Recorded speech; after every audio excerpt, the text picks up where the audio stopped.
Welcome to Indianapolis and the NFL Combine in this special episode of the Giants Huddle Podcast brought to you by Citizens, the official bank of the New York Football Giants. Guys, we're going to have a ton of content coming your way this week. Ian Rappaport's going to join us. We're going to have Lance Zierlein, a cavalcade of other guests as well.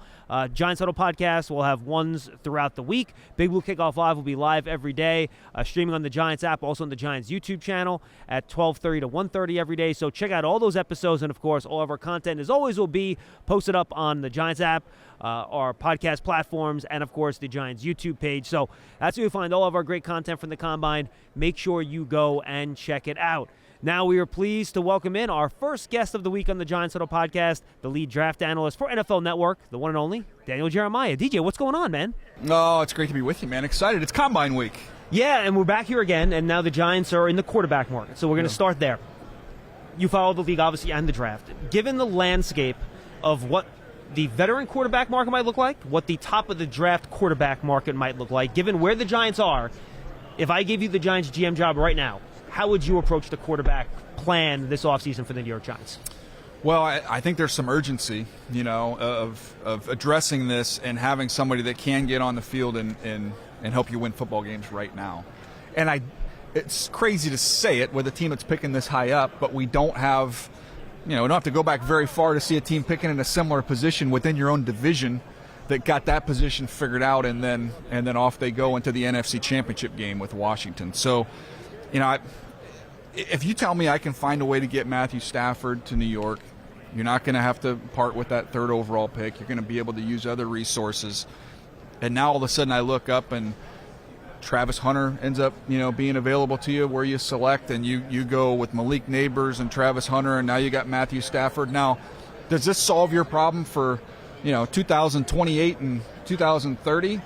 No, but this gets you right back on track a little bit, and it buys you time to find that next guy. So that would be my first goal to try and accomplish that. If that's off the table, I don't know that there's another veteran quarterback that would be a better option to me than just rolling the dice on one of the kids in the draft. All right, so now Joe talked about he wants a quarterback that can elevate the roster around him, right? Mm. Last year, I think we felt pretty good about 3, maybe more quarterbacks that had the talent to elevate the roster around him. Do you think there's a quarterback in this draft, to use your the way you talk about it, a truck, not a trailer? Yeah, I think Cam Ward has that, in him. Now, Cam Ward's tricky because you get caught, and I've done this, where you get caught in the trap of saying, okay, well, he's all this raw talent, you just need to be patient. And then you back that up with, well, guy's played a lot of football. Like there's some of these habits that you would hope would be out of his game at this point in time, having played as many snaps. Like late in the year, there was a shovel pass where he just literally threw the shovel pass right to a linebacker. Yeah, you can go watch the Cal game and you'll see a couple head scratchers. But he makes some big-time plays to offset it and lead his team, won a lot of football games. And I would say, the biggest takeaway for me with Cam Ward is, yes, there's some sloppiness and some looseness that needs to be cleaned up.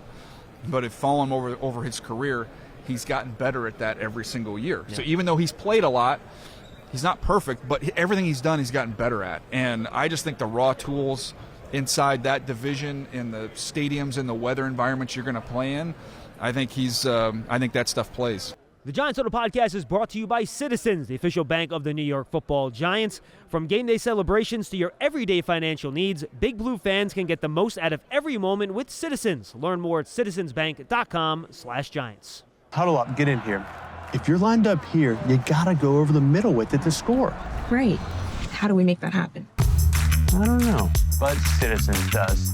Make sense of your money with Citizens, official bank of Eli Manning. Or I'm going to go back in time a little bit, because I think 2018 draft was the Darnold draft, correct? Yeah. Darnold was my top quarterback that year, because I loved the flashes. The flashes are great. But much like Cam Ward, there was some decision-making, and you're like, ooh, he has to figure that stuff out. Yeah. And it took him a while to figure that stuff out. He didn't play quarterback as much as Cam Ward did. So how do you kind of weigh whether or not you think a player can outgrow some of those bad habits? Like Jameis Winston, right? All the talent in the world. He hasn't gotten over some of the carelessness. How can you figure out as an evaluator what guys are able to figure that stuff out and what guys can't? Well, I think you have to know who you are and what you're going to help him with. And I think Sam Darnold's a great point. He went to a place, and I talk about the 3 Ps all the time. He didn't have protection. He didn't have playmakers. He didn't have a great play caller. 0 for 3. Right. Now you he kind of wanders through the wilderness with the Jets and then the Panthers, and then he gets, a backup time and catch your breath moment there with the Niners.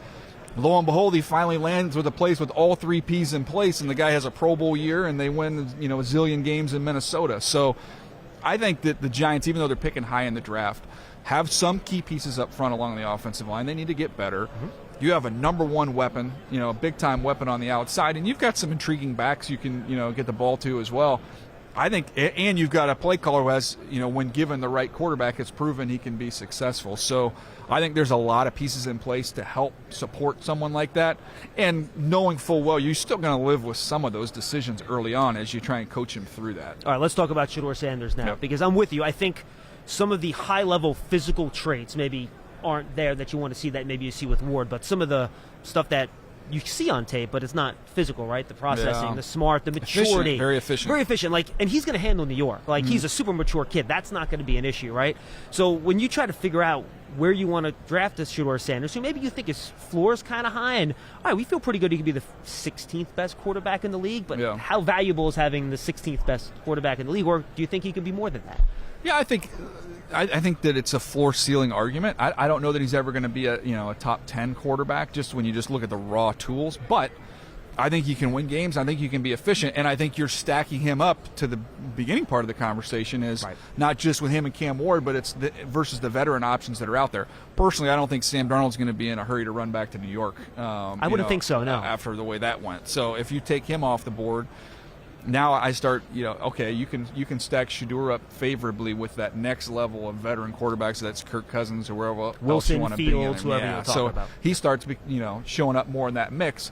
And on top of that, the contract's going to be so friendly with the rookie deal and cost control where you can build up around him. So, I don't think I personally in that division, in those environments, I want someone with just a little bit more arm strength wise, but we've seen guys, get stronger as they've gone into the league. Brock Purdy's a great example of that. Yeah. Someone who he cleaned some things up and changed some things mechanically, got more into his legs, and his arm strength ticked up a notch. So, it's weird to compare him to a guy who was the last pick of the draft, but obviously Brock Purdy's won, and he's going to make a lot of money this offseason as someone who can efficiently operate an offense, and I think Shedeur can do that. The Giants NFL Combine coverage is presented by the Hospital for Special Surgery, the world's #1 in orthopedics.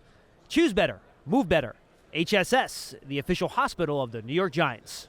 If you want to know how to manage 2 minutes of crunch time football, I'm your man. But if you're wondering about a long-term financial plan, you should talk to Citizens. Hey, I can also talk lawn care. I'd like to learn about a mowing routine. Yes, I knew I could help. Make sense of your money with Citizens. I hate this question because we don't know who's going to be available. What are the early things people are saying about next year's quarterback class? There's I would say it's not just next year's quarterback class. I would say the next 2 years there's excitement about what's coming. Nussmeier, I know people are excited about. So next year you've got Aller, you've got Nussmeier. Mm-hmm. Well, everybody's intrigued by Arch Manning. We haven't seen much of him yet. I don't think he's going to be next year anyway. A lot of people think that's another year beyond that. So then you get into that group now. I know one thing. I'm watching tape and I see Florida and I see that freshman DJ Lagway. Like, that's a real dude now. That's somebody to pay attention to. South Carolina has got a big time talent there at quarterback, and I think he's eligible next year as a redshirt sophomore. So there's some toolsy guys coming down the pipeline. That being said, it's not like there's been a deep dive there, and we've seen like Quinn Ewers is a great example of someone who piques your interest when you look at him from far, and then you really dig in on him this year, and it didn't go the way that he would have hoped. So it can be a little bit dicey when you're looking into the future. It really is, and I hate to do it. Final question. Moving up to 1 this year, will it cost less for the Giants at 3? A, because you don't have the A-plus superstar toolsy quarterback, but 2, the Titans know that if they go down to 3, they can still get one of the 2 guys, right? They can get Hunter or Carter. 100%. Right? And I think those 2 guys are probably a tier above everybody else in this class in terms of just pure grade, right? So, you look at the Darnold trade the Jets made. That was 3 2s, right? Mm-hmm. Can you get away with 2 2s to move up 2 spots? Does it have to be next year's 1? What do you think that trade might look like if the Giants decide they had to go up to 1 to get their guy? I think I'll have a lot better answer for you after this week, when you start seeing, what that looks like in the intensity. And also, I would say, what's the gap? And we're not going to see them throw here, but as coaches, offensive coordinators, quarterback coaches get their chances to work them out, I think if if you're a team that wants to slide back, if you're, picking up there at 1 in Tennessee, you're hoping for a divide. You're hoping that Cam Ward, runs away from this thing, which would lead the team like the Giants to be more aggressive. And that at that point in time, that I believe that costs you next year's 1. But if it's kind of neck and neck and there's, the Giants can kind of play it cool of like, hey, we'll sit here, we'll be fine, we'll get one of these guys, we'll be okay. Now you start getting to the scenario you mentioned, maybe it's 2-2s.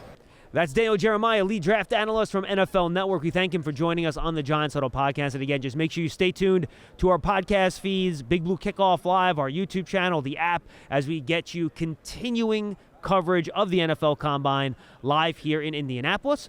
That was the Giants Huddle Podcast, brought to you by Citizens, the official bank of the New York Football Giants. Stick with us all week. We'll see you next time, everybody.